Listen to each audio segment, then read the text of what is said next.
Hi! This is Padma. Rashmi beauty parlour. ఇవాళ ఒక మంచి టాపిక్ గురించి మాట్లాడుకుందాము. అదేంటంటే స్కిన్‌కి ముడతలొచ్చేసి దాని గురించి ఏం జేసుకోవాలి అని జెప్పేసి చాలామంది అడుగుతున్నారు కదా! నేను ఇంతకుముందు వీడియోస్‌లలో గూడా చెప్పినాను. మళ్ళీ ఒక్కసారి చూడండి. అయితే దానికి సంబంధించిందేందంటే ఎగ్ వైట్‌లో హనీ కలుపుకొని మిక్స్ చేసుకొని వేసుకోండి. ఒక 20 మినిట్స్ తర్వాత అనుకోండి, ఇంకా కొంచెం ఎక్కువైనా పర్లేదు. మీరు కొంచెం అదేసేసుకొని హాయిగా పడుకోండి. రెస్ట్ తీసుకోండి. డ్రై అయిన తర్వాత కడిగేసుకోండి. మీకు 20 మినిట్స్, హాఫ్ ఎన్ అవరా చూసుకొని డ్రై అయిన తర్వాత కడిగేసుకోండి. చాలా బాగా పనిచేస్తది. ఇంకోటి కొంచెం ఇది చేసుకోలేని వాళ్ళు ఏం చేస్తారంటే banana, banana and rose water 2 mix చేసి కూడా ఏసుకోండి. అది కూడా చాలా బాగా పనిచేస్తది. ఇంకొకటి ఓట్‌మీల్ అండ్ పుల్లని మజ్జిగ.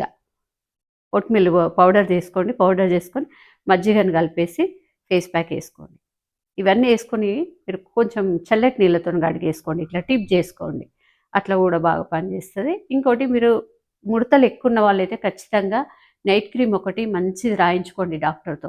కొలెజాన్ ఉన్నది. కంపల్సరీ వాడాల్సొస్తదది. నైట్ క్రీమ్స్ పెట్టుకుంటే చాలా మంచి స్కిన్ గూడా చాలా స్మూత్ అవుతది. చాలా బాగా పనిచేస్తది. ఒకటి మాయిశ్చరైజర్, సన్ స్క్రీన్ ఈ 3 ఖచ్చితంగా మీరు మెయింటైన్ చేయాలి. ఈ ఫేస్ ప్యాక్స్ ఇట్లాంటివి వాడుతూ గూడా అవి 3 ఖచ్చితంగా చేయాల్సొస్తది. ఓకేనా? Thank you. కొంచెం ఫేస్‌కి సంబంధించిన యోగా చేస్తే కూడా మంచి రిజల్ట్ ఉంటది. ట్రై చేయండి ఒకసారి. ఇంకా ముందు ముందు గూడా మనం వీటి గురించి ఫేస్ ప్యాక్స్ చాలా మాట్లాడుకుందాం. చాలా ఉన్నాయి టిప్స్. ఓకేనా? Thank you.